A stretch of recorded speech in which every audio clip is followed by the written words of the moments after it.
Genesis 44. A silver cup in a sack. Now Joseph gave these instructions to the steward of his house: fill the men's sacks with as much food as they can carry, and put each man's silver in the mouth of his sack. Then put my cup, the silver one, in the mouth of the youngest one's sack, along with the silver for his grain. And he did as Joseph said. As morning dawned, the men were sent on their way with their donkeys. They had not gone far from the city when Joseph said to his steward, "Go after those men at once, and when you catch up with them, say to them, 'Why have you repaid good with evil? Isn't this the cup my master drinks from and also uses for divination? This is a wicked thing you have done.'" When he caught up with them, he repeated these words to them.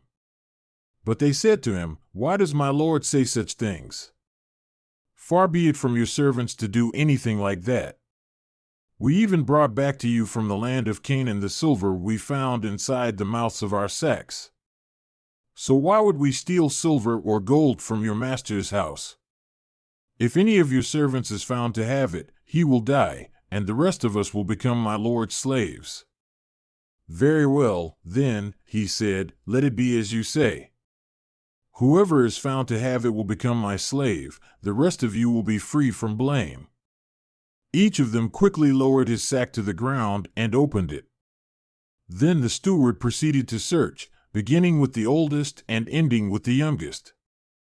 And the cup was found in Benjamin's sack. At this, they tore their clothes.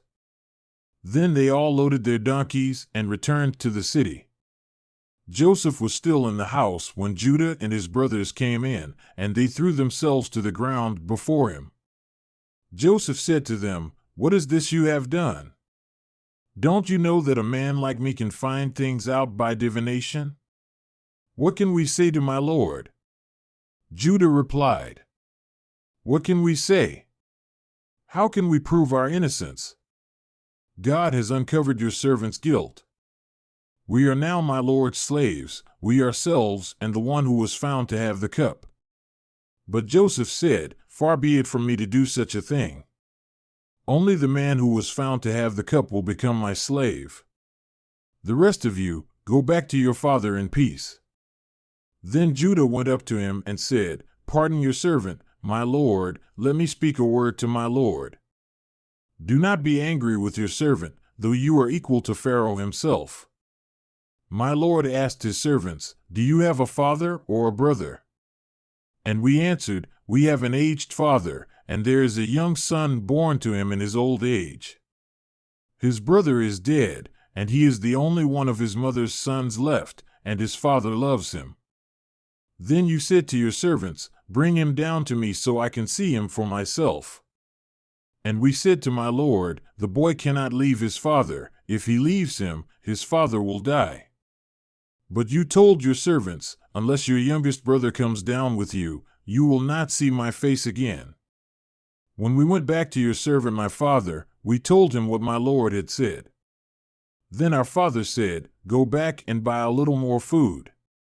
But we said, "We cannot go down. Only if our youngest brother is with us will we go. We cannot see the man's face unless our youngest brother is with us." Your servant my father said to us, "You know that my wife bore me 2 sons.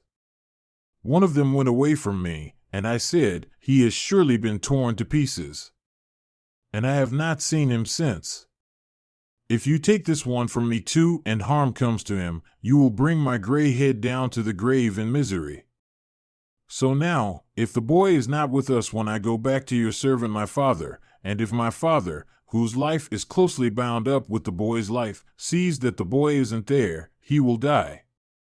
Your servants will bring the gray head of our father down to the grave in sorrow." Your servant guaranteed the boy's safety to my father.